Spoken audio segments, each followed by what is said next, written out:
사랑하는 성도 여러분, 어제 하루도 주의 은혜 가운데 평안하셨습니까? 2020년 10월 15일 아침 매일 성경 말씀 묵상 시간입니다. 다 같이 사도신경으로 신앙 고백하며 오늘 목요일 아침 말씀 묵상 시간 함께 시작하겠습니다. 나는 전능하신 아버지 하나님, 천지의 창조주를 믿습니다. 나는 그의 유일하신 아들 우리 주 예수 그리스도를 믿습니다. 그는 성령으로 잉태되어 동정녀 마리아에게서 나시고 본디오 빌라도에게 고난을 받아 십자가에 못 박혀 죽으시고 장사된 지 사흘 만에 죽은 자 가운데서 다시 살아나셨으며 하늘에 오르시어 전능하신 아버지 하나님 우편에 앉아 계시다가 거기로부터 살아있는 자와 죽은 자를 심판하러 오십니다. 나는 성령을 믿으며 거룩한 공교회와 성도의 교제와 죄를 용서받는 것과 몸의 부활과 영생을 믿습니다. 아멘. 오늘 우리가 함께 읽을 기록된 하나님 말씀은 에스겔 제47장 1절에서 12절까지의 말씀입니다. 구약 1227쪽경에 있는 에스겔 제47장 1절에서 12절까지의 말씀입니다. 그가 나를 데리고 성전 문에 이르시니 성전의 옆면이 동쪽을 향하였는데 그 문지방 앞 밑에서 물이 나와 동쪽으로 흐르다가 성전 오른쪽 제단 남쪽으로 흘러내리더라. 그가 또 나를 데리고 북문으로 나가서 바깥길로 꺾여 동쪽을 향한 바깥문에 이르시기로 본즉 물이 그 오른쪽에서 스며 나오더라.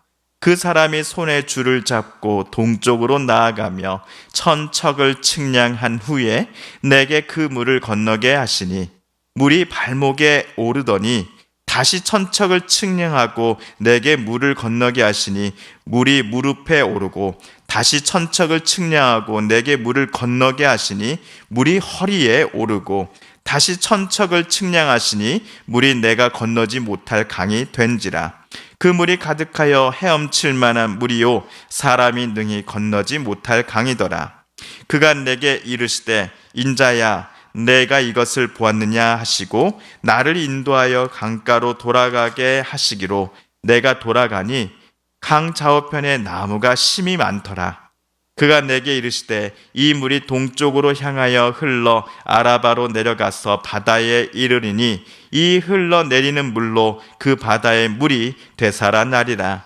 이 강물이 이르는 곳마다 번성하는 모든 생물이 살고 또 고기가 심이 많으리니 이 물이 흘러 들어가므로 바닷물이 되살아나겠고 이 강이 이르는 각처의 모든 것이 살 것이며 또 이 강가에 어부가 설 것이니 엔게디에서부터 에네글라임까지 금을 치는 곳이 될 것이라.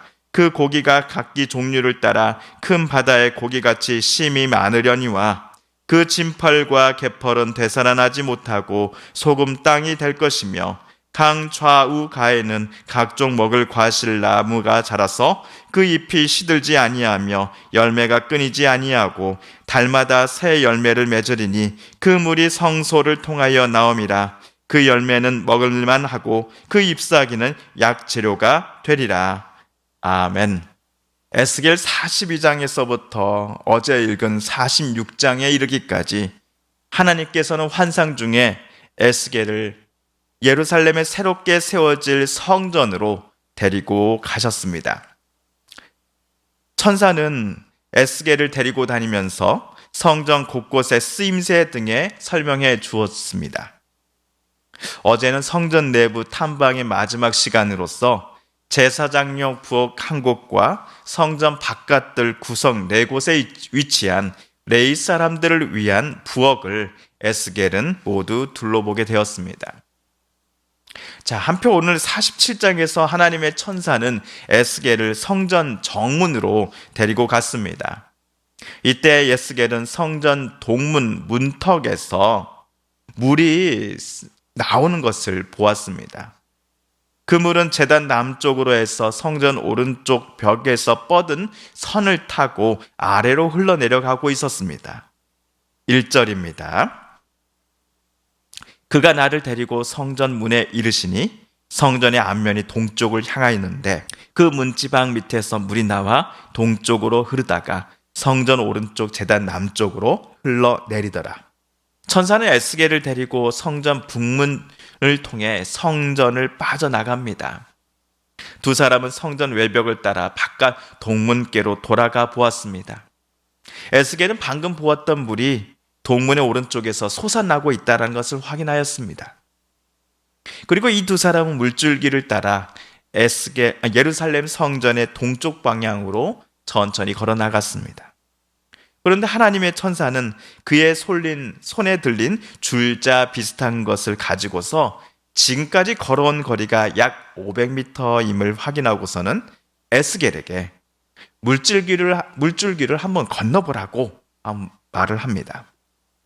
3절을 보시면요, 성전에서 나와 첫 번째 500m까지는 물줄기가 에스겔의 발목 정도의 높이였습니다.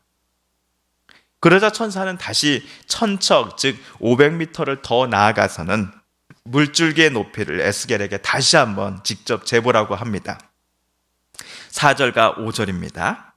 다시 천척을 측량하고 내게 물을 건너게 하시니 물이 무릎에 오르고 다시 천척을 측량하고 내게 물을 건너게 하시니 물이 허리에 오르고 다시 천척을 측량하시니 물이 내가 건너지 못할 강이 된지라.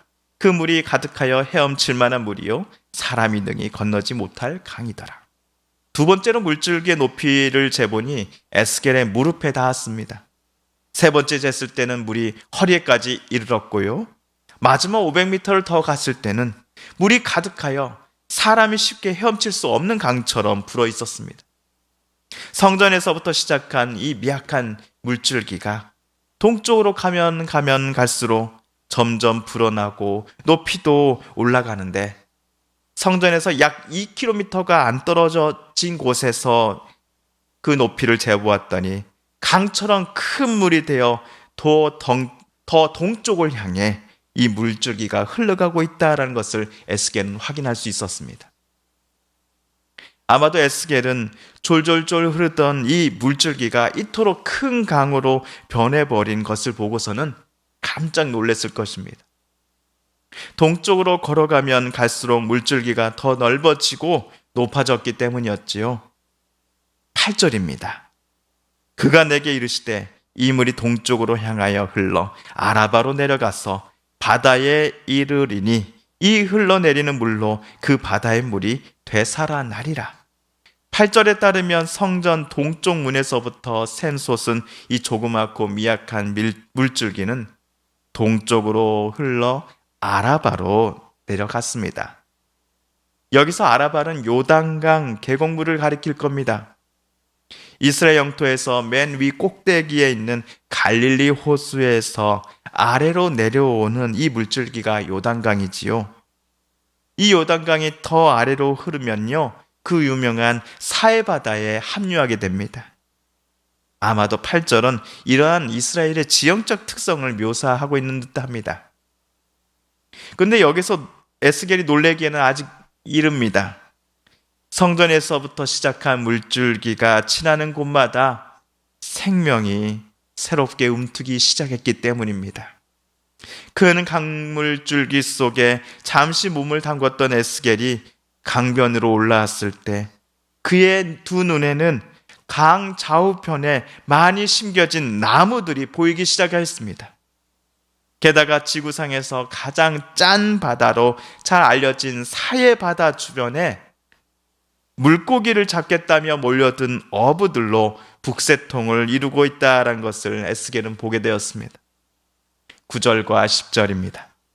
이 강물이 이르는 곳마다 번성하는 모든 생물이 살고 또 고기가 심히 많으리니 이 물이 흘러가므로 바닷물이 되살아나겠고 이 강이 이르는 각처의 모든 것이 살 것이며 그야말로 죽은 바다였던 사해가 생명이 꿈틀거리는 살아있는 보물창고의 바다로 변화하게 된 것입니다. 그런데 어떻게 해서 이러한 큰 변화가 사해 바다에 생겨난 것입니까? 또한 무슨 이유 때문에 강 좌우에 각종 먹을 과실나무가 새롭게 자라나 풍성한 열매를 맺고 있는 것입니까? 그 이유가 12절에 나와 있지요. 강 좌우가에는 각종 먹을 과실나무가 자라서 그 잎이 시들지 아니하며 열매가 끊이지 아니하고 달마다 새 열매를 맺으리니 그 물이 성소를 통하여 나옵니다. 그 열매는 먹을만하고 그 잎사귀는 약재료가 되리라. 성소에서부터 시작한 물줄기가 지나가는 곳마다 생명력을 그 땅에 선물로 주고 있기 때문이었습니다.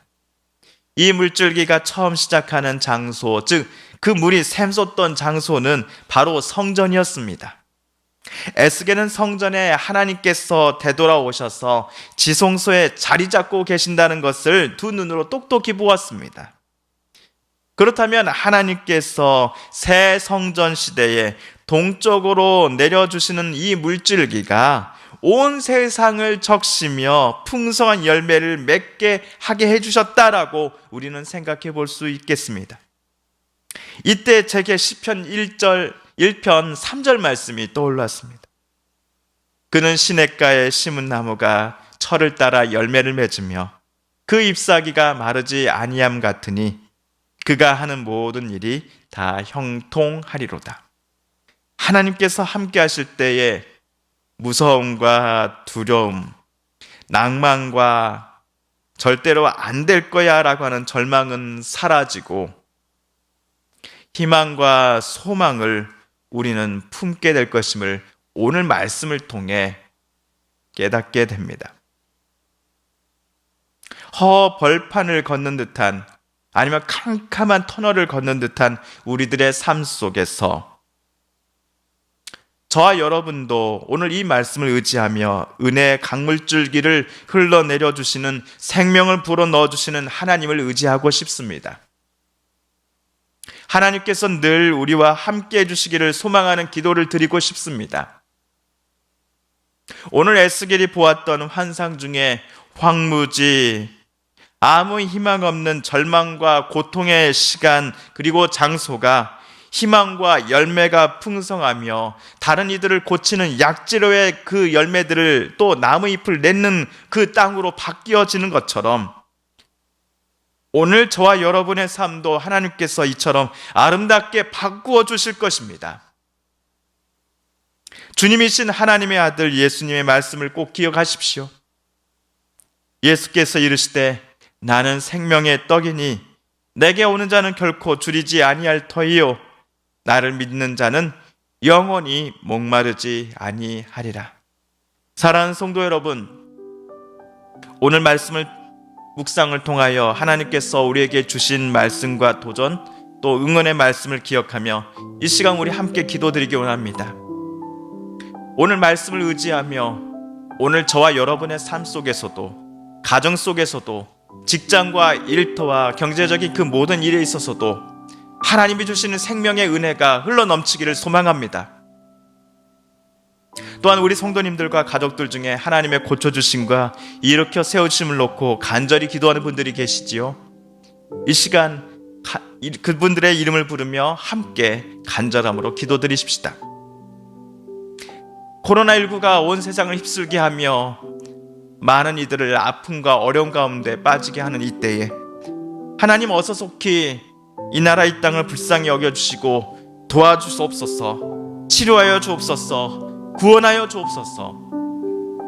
함께 기도하고요. 마지막으로 우리가 가지고 나온 간절한 기도 제목, 하나님 앞에 아뢰며 하나님의 은혜의 보좌 앞으로 더 가까이 나아가겠습니다. 함께 기도합니다.